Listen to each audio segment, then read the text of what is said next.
Les gars, on y va, c'est bon? Vas-y. Je suis bon, c'est prêt pour moi.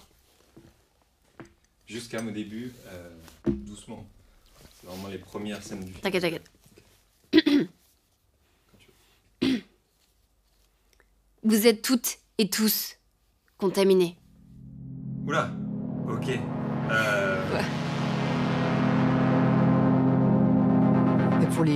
pour les experts, il est absolument clair que les PFAS, c'est la crise de pollution la plus importante que l'humanité ait jamais eu à affronter. I think it's absolutely critical.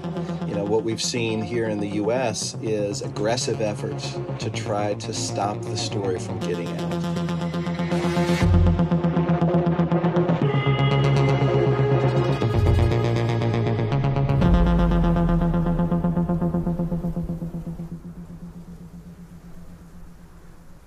Quand on était petit, enfin depuis que je suis petit, tu me dis souvent que quand on utilise une poêle, il vaut mieux pas trop la rayer. Man, petite question, tu sais quand on était petit, à la maison, on avait que des poils pas Tefal quoi, pas revêtement, tu sais, on en avait jamais à la maison et tout, moi j'ai toujours cramé des œufs. Tu te souviens de ça ou pas? Oui, bien sûr. Et pourquoi tu me disais ça? Ben, en particulier les poils en téflon. Et pourquoi? Quand on enlève un revêtement de protection, quand on l'oreille avec Une fourchette ou avec n'importe quoi, le Tefal rayé, c'est pas bon. Eh bien parce que le téflon est une substance cancérigène. Ok. Et ça du coup tu l'utilises quand même? Oui, alors, pour les crêpes. Ok. Pour les crêpes, voilà. Je t'embrasse super fort. Je t'aime, bisous. Bisous. Ciao ciao.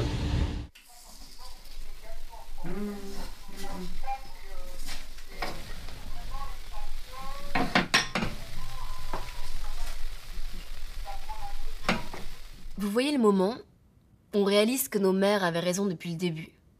Et bah sur ce coup-là, elles avaient pas mal d'intuition. Il y a un magasin Tefal, wesh. Un À Créteil Créteil, c'est hyper loin, mais.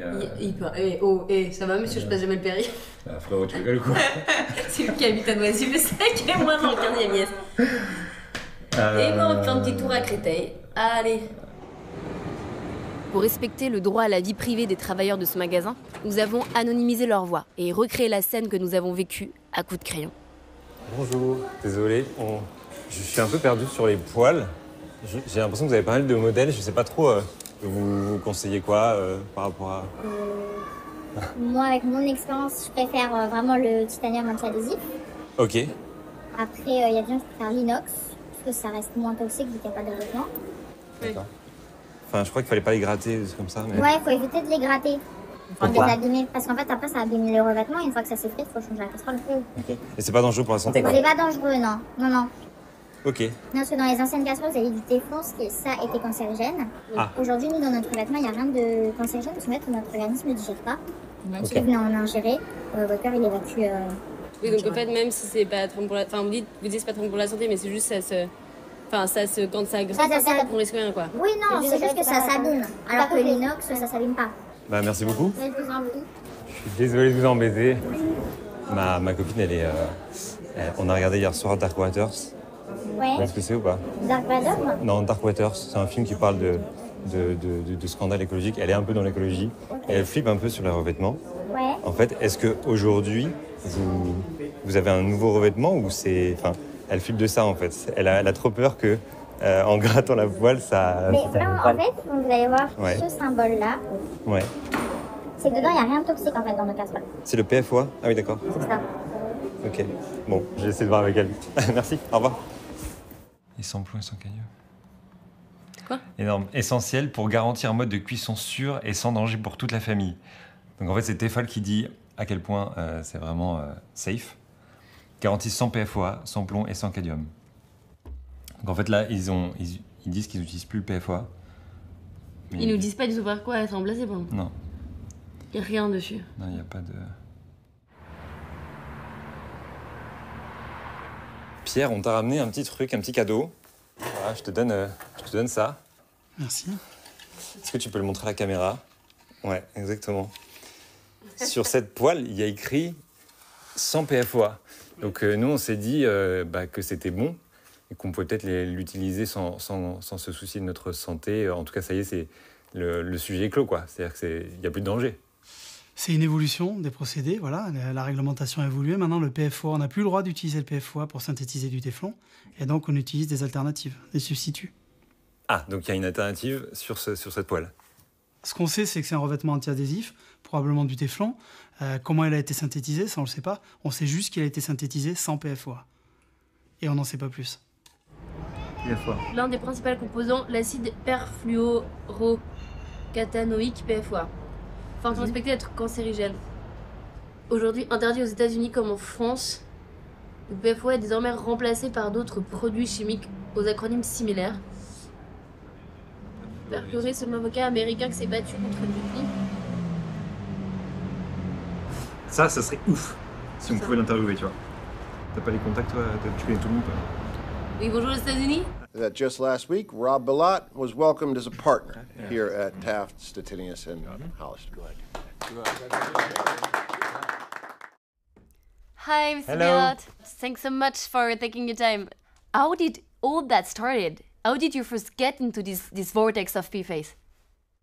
Well, I'm Rob Bilott. I'm an attorney with the law firm Taft, Stettinius & Hollister in Cincinnati, Ohio, and northern Kentucky. I started off my career in 1990, and at that time I joined a law firm here in Cincinnati that was representing a lot of big chemical companies and trying to help these folks navigate all of the different laws, rules, and regulations about what goes into the environment. And thought I really kind of knew that system pretty well. And in fact, I'd been doing that for 8 years to the point where I was becoming a partner at my law firm. And that's when I got a call from a farmer in West Virginia, where my entire perception of that world and those laws changed. They told my brother and me no chemicals, just trash, but we ain't stupid. Made them videotapes myself. All the proof you need. They're poison in the creek, killing my animals. I'm in the middle of a meeting. So I want a lawyer. Is that farmer in West Virginia called telling me about cows that were dying on his property in West Virginia. He was calling me at the recommendation of my grandmother, because this was a town my mom had grown up in. Beginning, I'd bury them, each one. Their family. We got to be so many. Pile them up, set fire. So even though that's not the kind of thing we were doing at the time, that's not the kind of thing I was working. I was helping companies emit things into the environment and control all that. Based on that family connection, you know, that this was somebody my grandmother had told I could help, I agreed to look into what was going on. A farmer came to see me. Wilbur Tennant? You do know. When I took on that case, and that was back in October of 1998, I had no idea at the time that this issue that I thought just involved one farm, one family with cows, you know, on a piece of property in West Virginia, would end up uncovering what has become really global contamination on an unprecedented scale. Bon, alors, le problème, je t'explique le problème, Félix ? Vas-y. C'est que j'arrive pas à comprendre ce genre de seuil.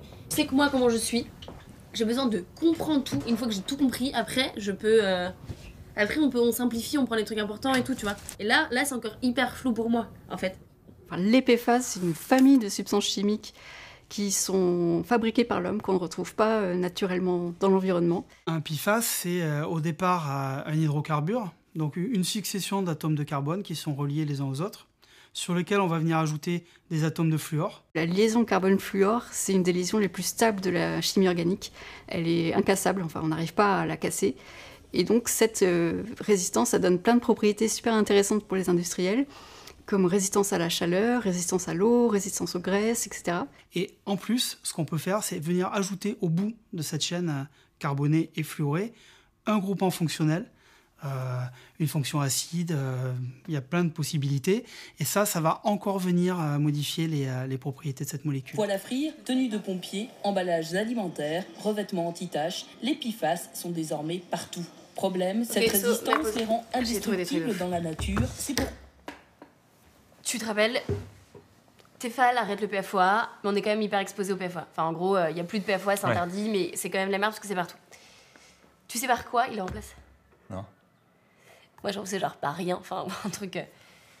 par d'autres molécules. À chaque fois qu'une molécule est interdite parce qu'elle fait scandale, parce qu'il y a des études qui montrent c'est toxique, ensuite les décideurs, ils font « Ok, elle interdit, machin », eux, ils font mode « Pas de soucis, bah, on va en inventer un nouveau ». Du coup, ils changent un petit truc de leur chaîne, ils inventent des nouveaux. Et donc, du coup, on n'a pas le temps, ils l'utilisent, et ensuite, seulement après, on se rend compte que c'est toxique.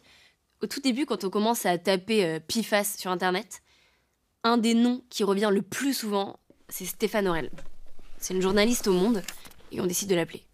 À partir du début des années 2000, quand les fabricants de PFAS se sont retrouvés dans le viseur des autorités, et qu'on a demandé une sortie des PFAS qui sont le PFOS et le PFOA, ils ont remplacé par de nouveaux PFAS, qu'on dit à chaîne courte, et qui se sont avérés en fait aussi problématiques. Et c'est ce qu'on appelle la substitution regrettable. Bonjour et bienvenue sur le service consommateur Tefal. Bonjour, service consommateur Tefal, à votre écoute, que puis-je faire pour vous? Bonjour, merci de répondre. Je vous appelle juste parce que j'ai quelques petites questions concernant le revêtement de vos poêles. On a vu que sur le site, vous utilisez plus de PFOA, mais par contre, qu'il y avait une autre molécule qui s'appelait l'Adona, et on n'arrive pas à trouver juste des informations pour savoir si c'est quand même toxique ou pas, et voilà, on aurait aimé savoir ça. D'accord, donc juste au niveau des poêles, est-ce que vous avez directement la réponse des poêles que vous me communiquez? Sur toutes vos poêles. En fait, c'est écrit sur toutes les poêles qui sont pas en inox. En fait, il y a un nouveau revêtement. Et pour l'instant, juste l'information que j'ai, c'est que ça s'appelle de l'Adona, qui est utilisé, qui est un nouveau PFAS. Et j'aurais bien aimé savoir en fait si c'est toxique ou pas, quoi. Enfin, ou qu'est-ce que vous pouvez me dire sur le sujet?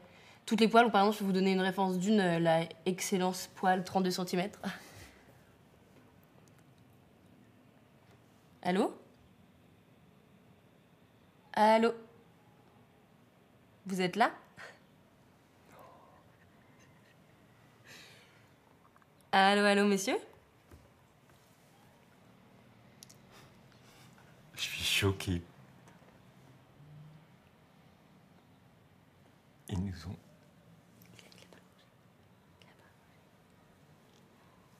Oui, allô, excusez-moi, vous êtes encore là?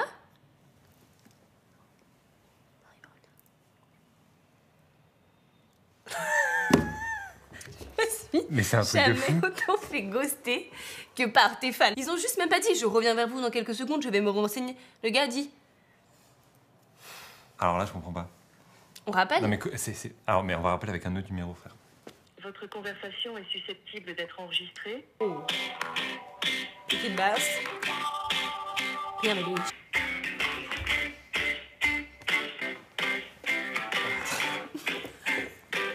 Bonjour et bienvenue au service consommateur Tefal. En raison d'un grand nombre d'appels, votre attente se prolonge. Si vous souhaitez être rappelé par un de nos conseillers ou à renouveler votre appel ou nous contacter via le... Nous vous remercions pour votre compréhension. Genre Tefal. Ils sont overbookés, you know? À mon avis, So many people. il y a moyen are qu'ils aient calling bloqué Tefal. un petit peu les 10 premières chaînes mines. La première fois qu'on a découvert des PFAS, en fait, c'était un accident. En 1938, il y a un chimiste dans la firme de DuPont aux États-Unis qui essaye de refroidir un certain gaz avec de la neige carbonique et il donne naissance au PTFE. Le PTFE, c'est l'autre nom du polytétrafluoréthylène, soit le téflon. La première fois que le PTFE est utilisé, c'est 2 ans plus tard, en 1940. On est en plein milieu de la Seconde Guerre mondiale et les États-Unis l'utilisent dans le fameux projet Manhattan. It repelled the elements, especially water. So they used it to make the first ever waterproof coating for tanks. It was indestructible.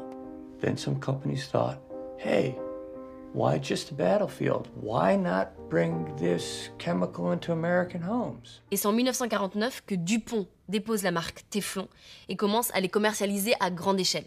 Surtout à coup de com. Il y a une grande campagne publicitaire qui a lieu à peu près dans les années 50 autour du Teflon. Parce qu'il est né gourmand, l'être humain est attiré par les crêpes. Faites dans une crêpière Tefal. Parce que dans une crêpière Tefal, les crêpes n'attachent pas. Et ce qui n'attache pas est plus appétissant que ce qui attache. Et comme avec T+, la crêpière Tefal dure plus, on comprend que les gens y soient très attachés. Les vrais Tefal n'attachent vraiment pas. And now there are thousands of these chemicals we now call PFAS. Anything with a carbon-fluorine bond. And there could be up to 12,000 of those now. What we saw was those chemicals were not only just used in the United States, they were also used at manufacturing facilities all over the world, including in Europe, including in Asia, in Japan, in Australia, in France, in the Netherlands, in Belgium, that these chemicals were likely not only being used, but emitted out into the environment all over the planet. And people didn't know.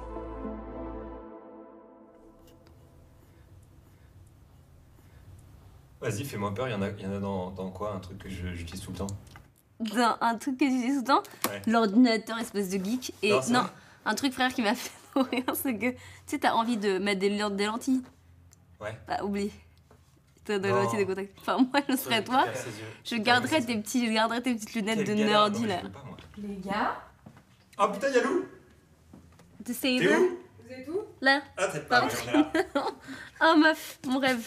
Merci de venir à ma rescousse. Toujours avoir une porte. Dès qu'il y a une base de données, je suis là. Hein. Toujours. C'est si vrai, en plus. J'essaie de comprendre dans quoi il y a des PFAS, autre que ma poêle, tu vois. En fait, ce qui est relou, c'est qu'il n'y a pas une liste claire qui existe avec tous les PFAS utilisés et dans quoi ils ont utilisé. C'est des heures de taf. J'ai passé des heures sur des sites sombres à rien comprendre. Bah oui, nous, la base de données qu'on a commencé à faire, c'est vraiment recenser 18 sites différents. Notamment là où tu as le plus d'informations, c'est presque le site des industriels eux-mêmes qui donnent plein d'infos sur les usages. Mais il faut réconcilier tout ça, c'est hyper...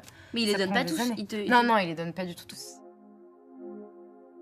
Les PFAS sont vraiment partout autour de nous. On les retrouve dans les cosmétiques, en particulier ceux qui sont waterproof, dans les revêtements, des vêtements Gore-Tex par exemple. On les retrouve beaucoup dans les mousses incendies, dans les emballages alimentaires, dans l'informatique, dans certains médicaments ou outils médicaux, et même dans les fusées. Donc on était 5 au départ, et c'est how it started, how it's going. C'est-à-dire qu'au début, on va localiser entre 12 et 20 usines en Europe, et on a fini par se retrouver à 16 pays pour publier une carte qui montre en fait l'étendue de la pollution en Europe, ce qui fait qu'au total, on a 23 000 sites de contamination détectés en Europe et 21 500 sites de contamination présumés. Et je précise que c'est une sous-estimation énorme de la situation. Il y a des pays dans lesquels on n'a pas du tout de données. Juste au Danemark, qui est un petit pays qui n'a pas une énorme activité industrielle, ils sont à 15 000 sites. C'est-à-dire que c'est quasiment l'équivalent, enfin les 2/3 de ce qu'on a pour toute l'Europe. Donc ça veut dire que pour des pays industriels comme la France ou l'Allemagne, on est sans doute à des chiffres plutôt à 100 000 ou 100 000 sites, quoi. Ce qui commence à devenir de plus en plus clair pour nous, c'est que contrairement à ce qu'on pensait, c'est pas tant au moment où on fait frire notre œuf dans notre poêle qu'on est contaminé, mais déjà avant à la fabrication. C'est-à-dire qu'on a besoin de PFAS pour fabriquer le téflon, et donc c'est dans l'usine que les PFAS sont relâchés dans l'air, dans l'eau, qui s'infiltrent dans les nappes phréatiques, dans les cours d'eau, dans l'eau potable qu'on boit, et surtout dans les aliments qu'on consomme. Donc finalement, on est presque plus contaminé par l'œuf qu'on mange dans la poêle que par la poêle elle-même. Pierre-Bénite, c'est un des 5 sites en France où on fabrique des PFAS. Donc il y a 5 usines de fabrication de PFAS en France. La grande question, évidemment, c'est quel impact ça a sur la population et sur les riverains de ces usines ou de ces sites pollués. Sur le trajet, on appelle Martin Boudot. C'est le premier journaliste qui a enquêté sur le site de Pierre-Bénite. En commençant à regarder avec l'équipe de Vert d'Orage, on s'est rendu compte qu'il y avait quand même des suspicions à plusieurs endroits. On savait qu'il y avait un hotspot du côté de Lyon, on ne savait pas où exactement. L'info n'était pas donnée publiquement. Les autorités avaient commencé à faire des prélèvements il y a quelques années, mais c'était arrêté là. Et donc on a lancé la grande enquête. Ça a été 1 an de travail, des prélèvements d'eau, des prélèvements de sol, des prélèvements de végétaux, des prélèvements d'air, pour essayer de mapper, de cartographier le plus possible la pollution autour des sites d'Arkema en l'occurrence. Stéphanie Escoffier nous donne un échantillon de son lait, collecté avant que son bébé fête ses 3 mois. 13 autres femmes acceptent de participer à notre étude. Toutes habitent dans la vallée de la chimie. Aucune d'entre elles ne connaît vraiment les perfluorés. Les résultats sont si préoccupants que le professeur Jacob Debourg vient les présenter en personne à Lyon. Ma principale conclusion, c'est que dans un rayon de 3 à 5 km, et parfois même dans un rayon un peu plus large, la population est beaucoup trop exposée aux perfluorés. Ce que j'observe ici, c'est que l'eau n'est pas dépolluée des perfluorés. Donc, vous buvez ce qu'il y a dans la rivière. Et ça m'inquiète beaucoup. En tant que scientifique, je n'ai jamais recommandé de ne pas allaiter. Mais sans vouloir donner de conseils, ici, je ne donnerai pas le sein à mon enfant trop longtemps.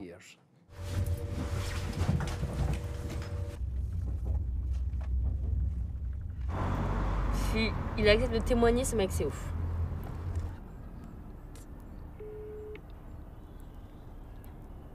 Mais voilà, si vous avez un tout petit moment pour rappeler dans l'après-midi, c'est incroyable. Et puis si on arrive à se voir, c'est très très précieux pour ce qu'on essaie de faire, qui va dans le même sens que vous. Bonne journée de soleil et puis à bientôt, j'espère. Bonne journée de soleil. Si, c'est bien, Bonne journée de soleil. Ah, si, c'est bien, c'est bien. Nous aimerions pouvoir vous raconter dans quel cadre nous sommes ici et peut-être vous proposer une rencontre sous vos conditions. Nous savons préserver l'anonymat. Merci d'avance pour votre retour précieux, pour votre retour précieux. Oui. Et émouvant. Non. Et important pour l'histoire de l'humanité. Non, Camille. Ensemble, nous écrivons dans la lutte contre les c'est toujours le mot de trop.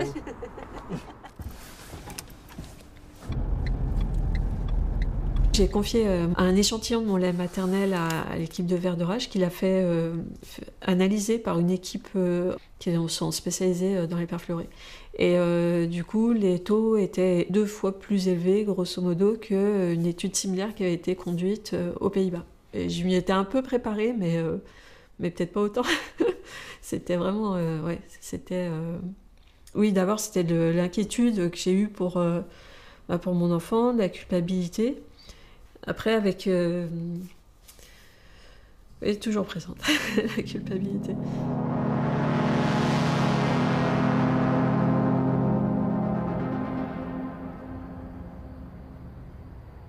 Mon mari travaillait à Arkema. Bon, il était dirigeant d'une unité qui était très, très toxique, qui s'appelait l'acroléine.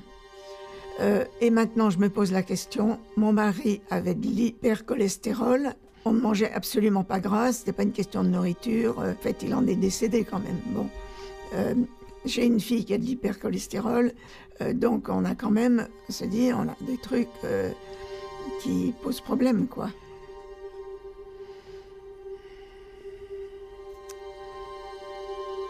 Moi, ce qui m'est venu, c'est vraiment la colère. Il a vraiment à la fois de la colère et dire bon, mais il faut s'y mettre, quoi.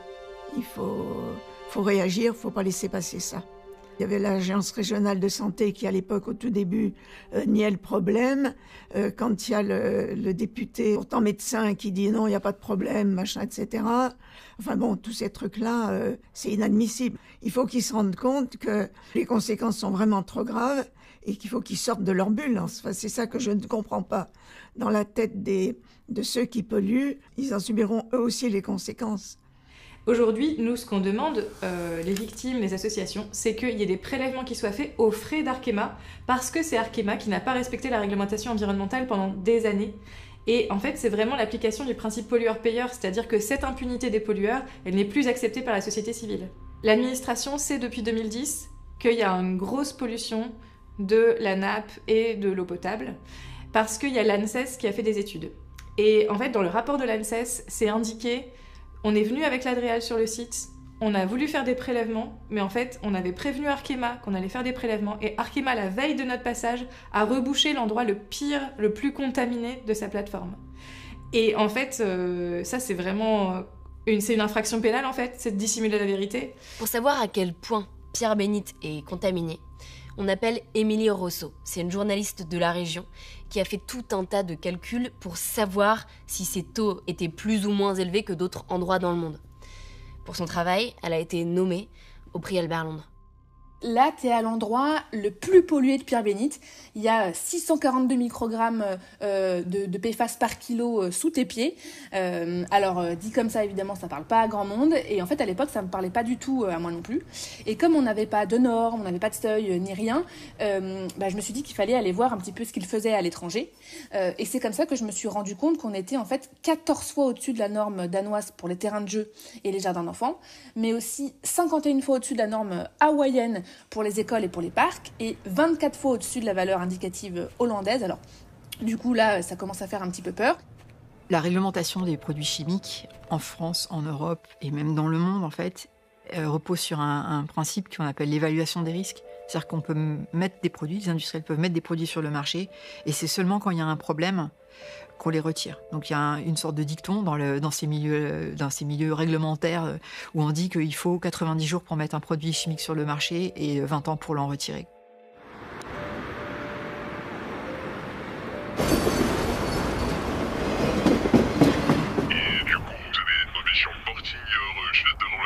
On vous dit quand on n'est pas loin du stade et on se retrouve.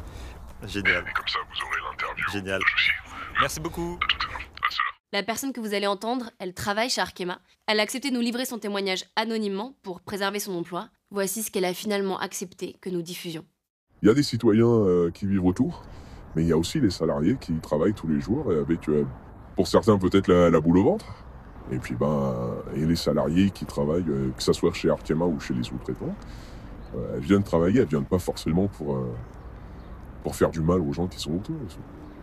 Certains salariés travaillant chez Decking ont eu des prises de sang par Decking, mais n'ont jamais reçu leurs analyses. Ils n'ont jamais reçu les résultats. Jamais reçu les résultats. Je sais qu'il y a des personnes qui ont 480. Mais est-ce que ces personnes-là voudront parler? Ça, c'est encore une autre histoire. Parce qu'ils ont peur de... perdre leur emploi et sans boulot quand vous avez 50 ou 60 ans. Avec toutes les problématiques de la société aujourd'hui, c'est compliqué. Nous, les salariés, mis à part faire notre travail, il va bien falloir que nous fasse avec, pour l'instant. Et puis, vous êtes là pour alerter, donc c'est le but. Mais bon, après, mon travail étant ce qui fait vivre ma famille aussi, pas forcément de choix aujourd'hui, fait continuer à travailler. Donc, c'est pour ça peut-être que vous ne ressentez pas de colère, c'est que vous n'avez pas le luxe de la colère. Oui, pas le luxe. Et puis, de toute façon, maintenant que c'est dans le sang, qu'est-ce que vous voulez faire? Je vais pas me couper un bras pour essayer de l'enlever, ça marchera pas, ça fonctionnera pas, donc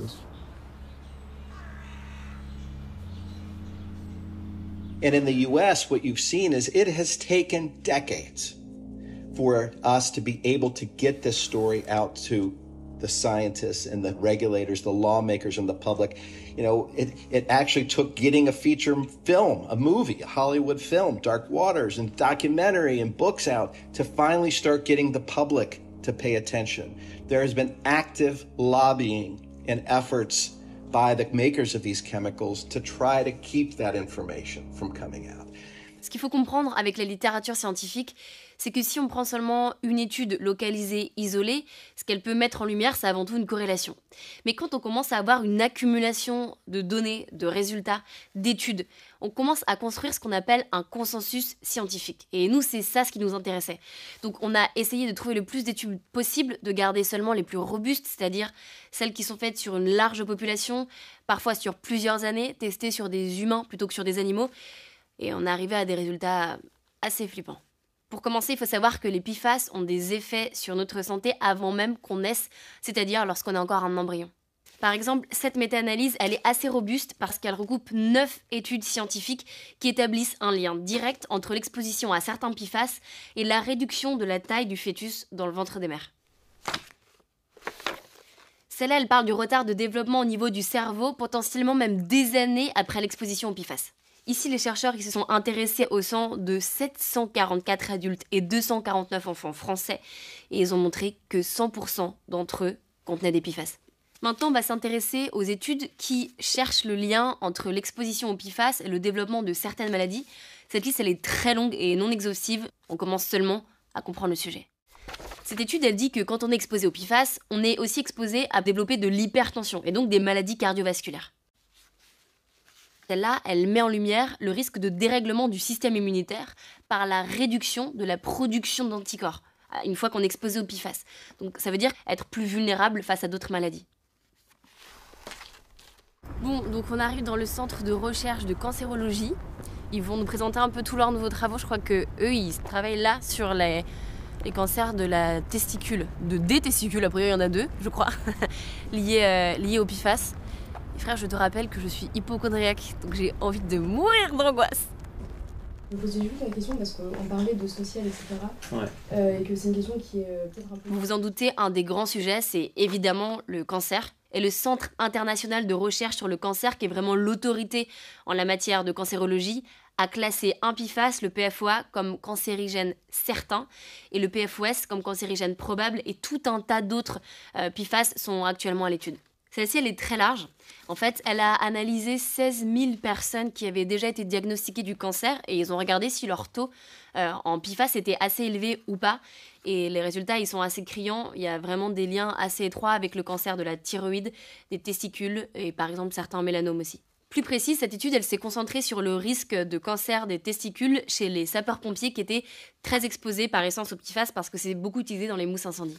Une des choses qui m'a particulièrement touchée quand j'ai commencé à regarder toutes ces études, c'est de voir à quel point la santé des femmes, elle était au cœur du sujet, notamment avec cette étude qui montre le lien avec l'exposition au PFAS et un vieillissement ovarien. Donc concrètement, ça veut dire des ménopauses précoces, donc une incapacité pour un certain nombre de femmes de pouvoir faire des enfants.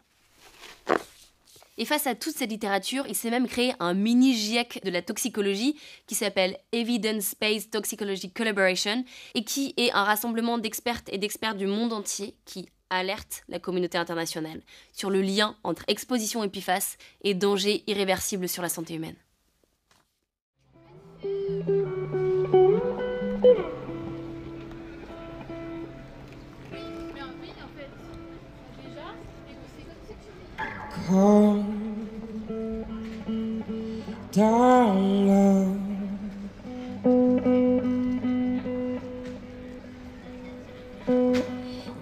Mon amie Anne-Sophie, qui est elle aussi tombée dans le vortex des PFAS, me propose d'envoyer une mèche de cheveux au laboratoire et de tester si j'ai dans mon corps un des 12 PFAS qu'ils analysent. Ça cuit encore là, mon monsieur?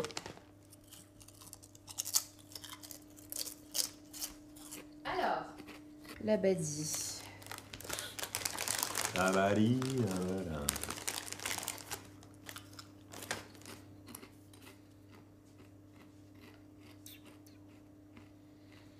Attends. Non, tu peux regarder celui-là. C'est sur un truc, on dirait que c'est l'auto. 4 2V. Ah putain, je l'ai eu celui-là. Putain, tu vois, je t'avais dit, j'avais eu. C'est moi, j'ai gagné. Attends, 2VSHFC. Non mais je suis en fait mi-paniquée parce que quand même... T'as 0,24 de PFT-RDA. Ah mais donc j'ai pas de PFOA. Non. Ah mais c'est une super nouvelle. T'as pas de PFOA ni PFOS. Ah mais tu vois, ta mère, elle a jamais utilisé de poils comme ça. Mais elle a... Non mais pas de poils, nous on était dans l'air pur, de la saveur. Bah oui, mais peut-être... Attends, c'est quoi? Parce que moi j'aimerais ça. Bah oui, mais la badine nous en avait parlé. PFT-RDA, c'est un petit niveau qui est un peu nocif. Oh, c'est affreux. C'est affreux. Ça va, ton... Je suis hyper affreux, on dirait que des maladies graves, je vous l'avais dit. Ces substances ne devront plus être fabriquées, utilisées ou mises sur le marché. Ah, c'est vraiment un grand problème. On meurt après en avoir eu. Arrête! 0,3. Je vais demander à la badie, il faut que je l'appelle. Ouais. Je suis désolée, il faut qu'il me dise. PFT-RDA. Je vais pas l'appeler, c'est un peu intrusif, mais je vais lui dire, écoutez... Une des caractéristiques des PFAS par rapport à d'autres composés synthétisés par l'homme, c'est leur persistance. Le temps que va mettre l'organisme pour se débarrasser d'un PFAS est extrêmement long. Au lieu d'être éliminés dans les selles, en fait, ils sont réabsorbés et ils repartent dans la circulation. Et c'est comme s'ils circulaient en fait dans notre organisme. Et on a énormément de mal à les éliminer de façon nette. Quoi? Attends, t'as dit quoi? Redis ça. Elle a 1,5 de PFT-RDA plus d'autres PFAS. C'est sûr. Et elle a un cancer de la thyroïde. Mais 1,5, c'est beaucoup plus que toi. Mais je suis à 1 avant de mourir. Non mais tu viens de dire de PFOA et de PFAS, mais de PFAS. Non, de PFT-RDA. Exactement plus d'autres. C'est sûr que c'est le mien qui va causer ce problème grave. Voilà, classique. Là mon hypocondriaque est à son maximum. Vous l'avez donné un petit tremplin et il saute. Et c'était mon bout de... Voilà. Laisse-moi au moins mourir avant de manger. Non, l'inverse. Attends, est-ce qu'on peut regarder un peu les autres? Oh là là, ça peut durer très longtemps cette séquence-là. Bah oui, mais tu sais que j'ai besoin de savoir. Mesdames, messieurs, chers actionnaires, bonjour à toutes et à tous. Je suis Martin Boudot, le journaliste de Verdurage, la collection documentaire sur France 5. Est-ce que le groupe Arkema va arrêter l'utilisation de composés perfluorés, les composés chimiques qu'on appelle les polluants éternels? Je vous remercie. Merci de votre question. Donc, aujourd'hui, le site de Pierre-Bénite ne produit ni n'utilise de perfluorés sur son site. Il utilise de manière limitée un seul additif fluoré, alors qui est le 6,2-FTS, avec un meilleur profil toxicologique que les perfluorés à chaîne longue. Par exemple, il est non bioaccumulable. Donc, un des arguments des industriels pour dédouaner certains PFAS qui ne seraient pas toxiques, qui ne poseraient pas de problème pour continuer à les utiliser, c'est de dire qu'ils ne sont pas bioaccumulables. C'est-à-dire que l'organisme va les éliminer et que du coup, il n'y a pas de toxicité. Ça, c'est un argument qui est complètement faux et d'un point de vue scientifique, ça ne tient pas la route parce que ce n'est pas parce qu'une substance n'est pas bioaccumulable qu'elle n'a pas d'action toxique déjà. Et en plus, les PFAS qui ne sont pas bioaccumulables sont quand même persistants et donc on les retrouve tout le temps dans l'environnement et on est continuellement exposé via l'alimentation, via l'eau potable, via l'air, etc. Et donc, ils peuvent quand même avoir une action toxique, même s'ils ne s'accumulent pas dans l'environnement. Mais il y a juste un truc que j'ai toujours pas compris. Attends, ça s'appelle donc lui, c'est le PFAXA. Ouais. PFH. PFHXA. PFHXA. Oui, votre PFHXA. À ce moment-là, on découvre qu'on est vraiment rentré dans un vortex et que donc concrètement, plus on avance, moins on comprend. Donc on va avoir besoin de petites mains et de grands cerveaux. On lance un appel, et il y a plus d'une centaine de personnes qui répondent. C'est complètement fou, dedans il y a des anciens journalistes d'investigation, des nerds de la data. On en sélectionne une petite vingtaine, et on lance paquet surprise. 1, 2, 1, 2. Ici, Solal et Camille. Mais on n'a pas d'image. Ah oui, on n'a pas d'image. Paf. Voilà. Déjà, vous nous sauvez, parce qu'on s'est mis sur cette espèce d'enquête, en ne connaissant rien en chimie, en étant absolument pas journaliste d'investigation. On essaie juste de comprendre c'est quoi cette histoire des polluants éternels et un peu quelle est l'ampleur du scandale et du danger en gros pour la population. On pensait que c'était juste une problématique de poils et du PFOA qui était de là dans les poils Tefal et que c'était un peu réglé. Et on a un peu ouvert une boîte de Pandore maintenant, donc on se rend compte de l'ampleur de la pollution à travers le monde. On se rend compte aussi que nous, on est contaminés. Est-ce que ça vous chauffe? Si c'est oui ou si c'est non, faites un pouce en l'air ou un pouce. Ah, il y a des cœurs, c'est trop chou. Ouais. Ils ont trouvé des trucs de ouf à paquet surprise. Ah ouais, c'est quoi? Qu'est-ce que tu fous, putain. Vraiment. T'es sérieux? Non mais j'ai trouvé en fait le cache. Ok, donc l'ARS d'Île-de-France maintient et précise sa recommandation de ne pas consommer les œufs des poulaillers domestiques produits dans les communes de l'agglomération parisienne. Et ils déconseillent d'en manger. C'est-à-dire que genre, ils sont totalement au courant. Leur seule défense de l'État, c'est quand même de dire, la régulation, c'est ne buvez pas d'eau, ne mangez pas d'œufs, vivez hors sol, quoi. L'État dit la même chose. Genre, on sait que c'est toxique. Faites gaffe. Comment, je ne sais pas. Arrêtez de vivre. Attention à vous quand même. Ne buvez pas trop d'eau, ne mangez pas trop d'œufs. Qu'on soit quand même horrible, très clair. Il y a un concept en droit qui s'appelle le crime industriel facilité par l'État. Et il y a des criminologues aux Pays-Bas qui travaillent sur ce concept-là appliqué aux PFAS. Est-ce que les PFAS, c'est pas l'exemple parfait, en fait, parce que quand on parle de cette pollution, il y a une responsabilité partagée, en fait, de cette situation de contamination globale aujourd'hui.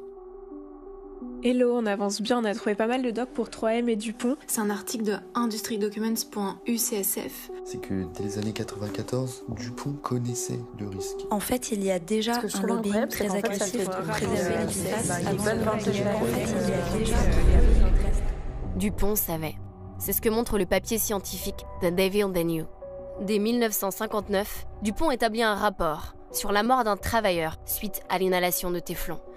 2 ans plus tard, en 1961, Dupont classe l'affaire comme une simple rumeur. La même année, le chef de toxicologie de Dupont découvre que même à faible dose, le téflon augmente la taille du foie chez les rats.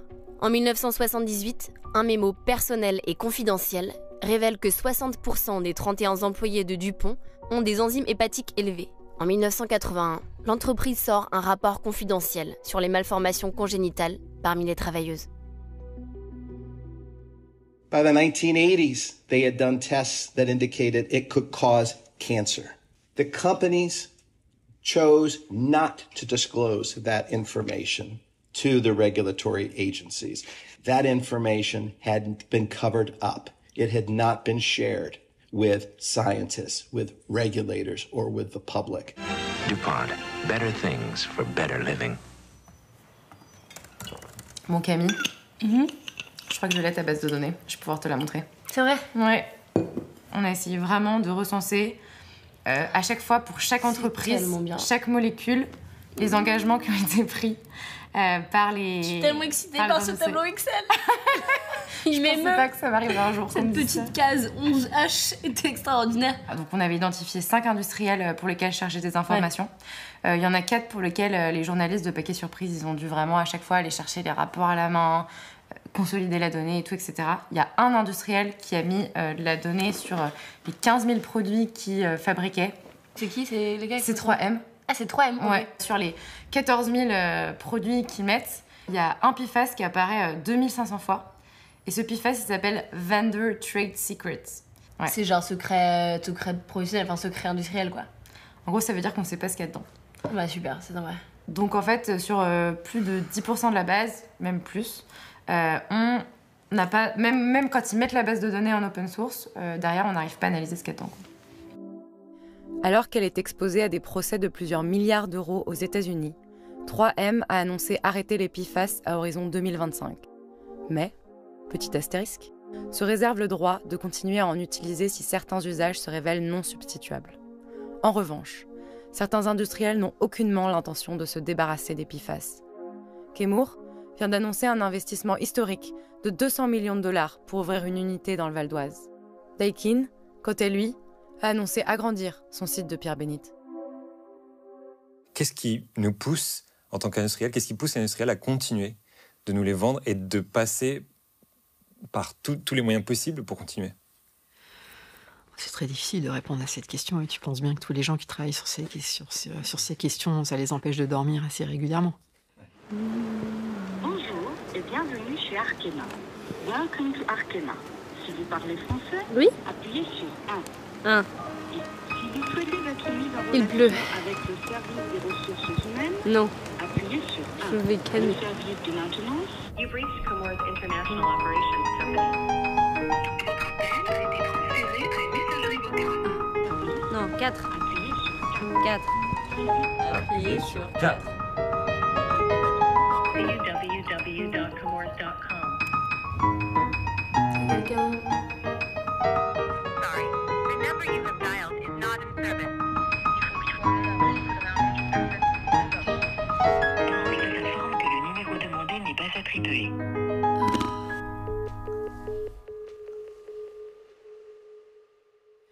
Je pense que les industriels qui fabriquent des PFAS, pas forcément ceux qui les utilisent, hein. Ceux qui les fabriquent, qui ne sont pas si nombreux que ça, vont faire comme les autres industriels confrontés à des problèmes de réglementation sur d'autres substances.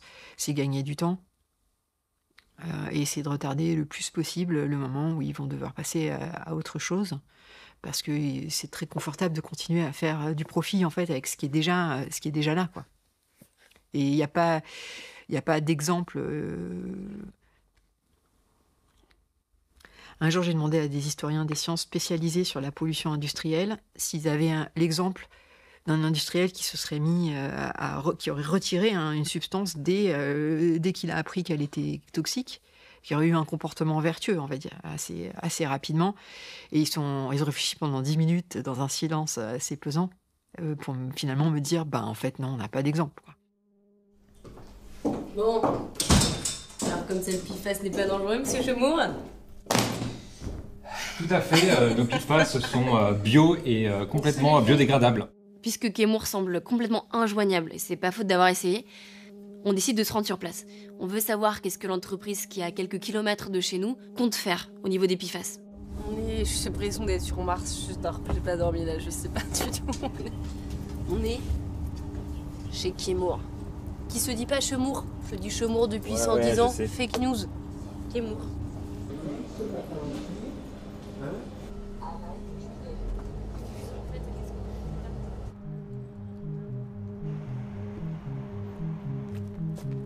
Pas le droit au téléphone, pas le droit de fumer, pas le droit aux caméras.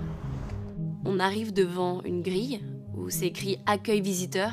Et assez rapidement, il y a une dame qui arrive, qui nous demande ce qu'on fait là. On lui explique qu'on veut rencontrer quelqu'un d'entreprise pour lui poser des questions. Et elle nous répond que quelqu'un va arriver dans les 5 minutes. Et 5 minutes plus tard... Ah bah, police nationale. Ils envoient quelqu'un. Je sais pas. Bonjour. Bonjour. Excusez-moi, qu'est-ce que vous faites de bon? On fait un reportage, on était venu demander un rendez-vous à Kémour. On nous a dit que c'était quelqu'un de Kémour qui venait. Bonjour. Et vous êtes qui? Et nous, on est Vous avez une carte d'identité, s'il vous plaît? Ouais. Oui. Les trois. Le but, c'est de faire quoi là aujourd'hui? Là, on a essayé d'appeler l'entreprise pour avoir un rendez-vous. On n'a pas eu de réponse, donc on voulait savoir s'il y avait un accueil pour demander un rendez-vous simplement. Pourquoi vous filmez de l'extérieur? Parce que pour faire des images pour montrer. C'est interdit. Même à l'extérieur? Sur la voie publique? Oui. Ah bon? C'est interdit de filmer sur la publique. Vous avez des trucs? C'est quoi là? C'est je vais vous montrer si vous voulez pour ça.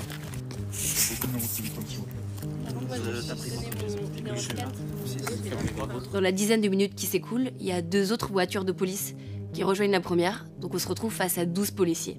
Et pour l'instant, personne de l'entreprise. C'est seulement à ce moment-là que quelqu'un descend de sa voiture. Votre prénom, comme ça je sais qu'on a rencontré? Ça vous avancera pas grand-chose. Non, ça va, très bien. Vous savez bien que les forces de l'ordre sont pas là pour rien. C'est pas pour vous arrêter. Alors on vient vous voir pour demander un rendez-vous. On pose toujours des questions, on envoie des gens qui permettent de filmer des endroits comme ça sans y être invité. On a envie d'avoir une transparence sur les habitants qui habitent ici, quels sont les impacts, et vu qu'on ne trouve pas les réponses publiquement et qu'on n'a pas de réponse quand on les pose, on vient juste demander à... Je vous rassure, je pense que personne ici n'a envie de mourir. Ce que je vais vous inviter à faire, c'est à déposer tout ça par courrier à l'accueil. Avec... à l'accueil d'ici? Avec vos noms. Faites comme ça, et puis je vous garantis pas qu'il y ait une réponse, mais au moins ça sera un peu moins... C'est une maigre consolation, mais on s'apprête à laisser cette fameuse enveloppe avec quelques questions à l'accueil. On va pas demander de filmer les lieux, en fait. Ça marche. On ne peut pas du tout poser des questions qui vont demander de poser? Non. Alors par contre, on peut les appeler pendant des journées entières sans avoir aucune réponse. Ils sont pas dispo, mais là quand il s'agit de venir nous voir pour surveiller les 2 images qu'on vient de faire, là il y a de l'efficacité. Là Kémour est en place. Our environment is already massively contaminated with this stuff, and it's going to be very difficult to get it out of the soil, the water, the air, and wildlife, and in people.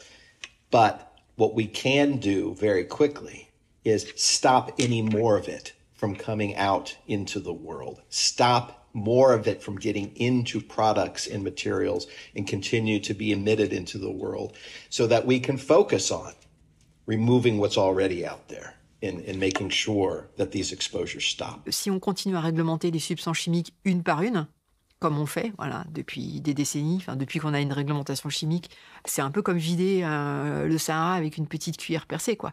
C'est-à-dire que s'il y a 4700 PFAS sur le marché, ou 12 000, ou 14 000, ou 1 million, en fait, on ne sait pas, les réglementer une par une, on n'y arrivera jamais, en fait.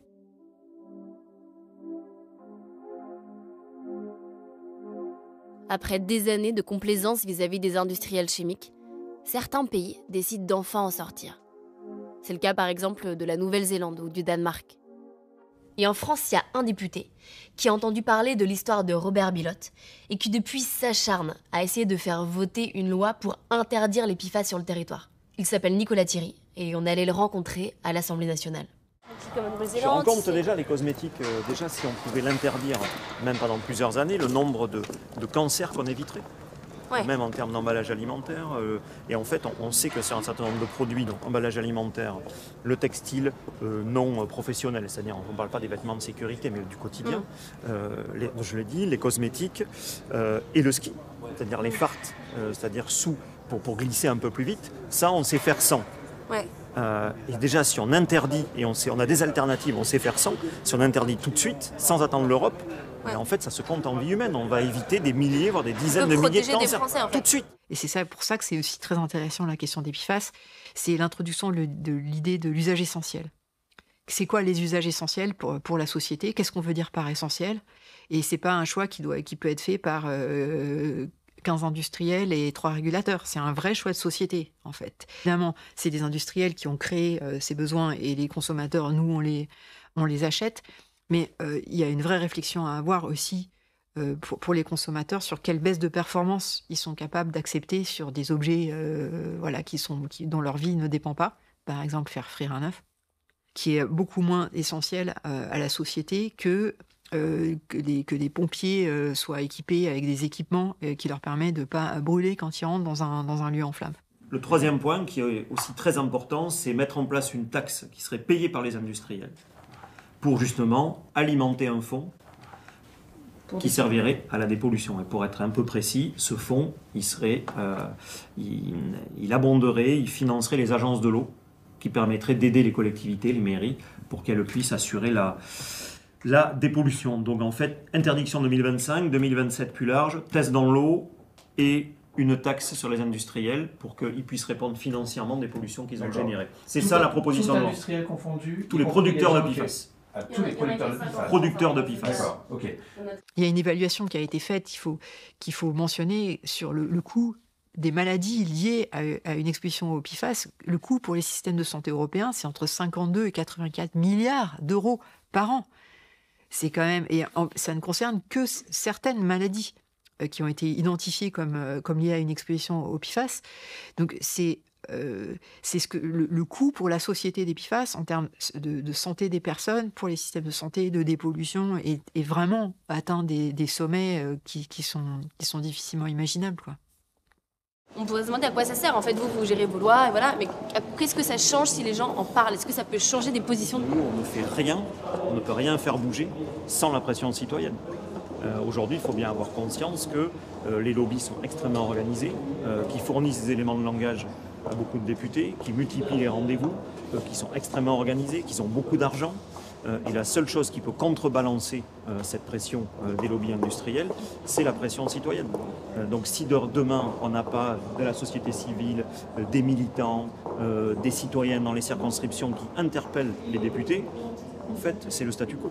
Ça peut changer des positions de députés et évidemment. Donc faire emporter le vote. Oui, et par ailleurs, s'il n'y a pas de pression citoyenne, on ne gagnera pas.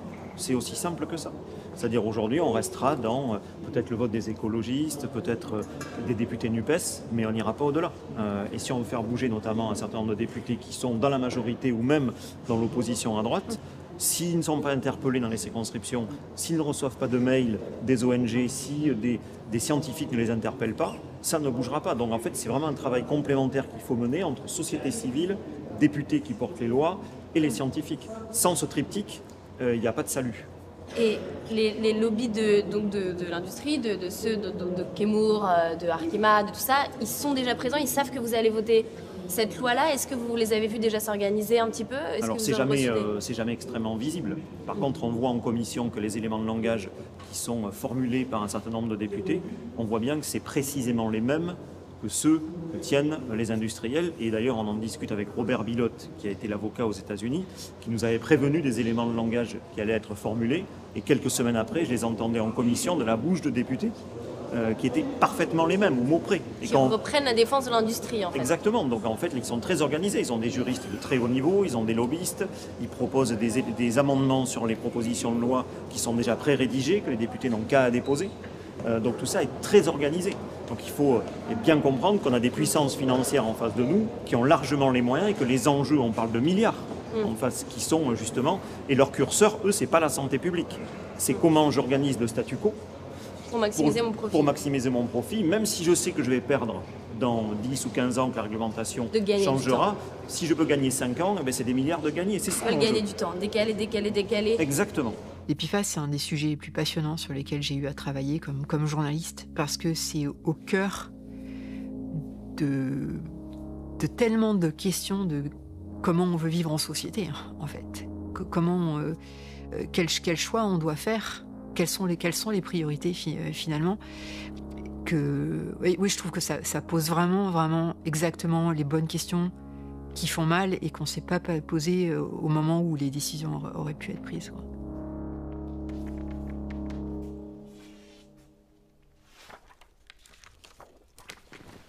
What we do know from the story of Mr. Tennant is people speaking out and saying, this needs to stop. That even if you're fighting big companies, you know, and big systems that are moving at a certain pace, it can be changed. And enough people standing up and saying, this isn't the way it should work, that can make a huge change. Cam, tu viens? Ouais, j'arrive.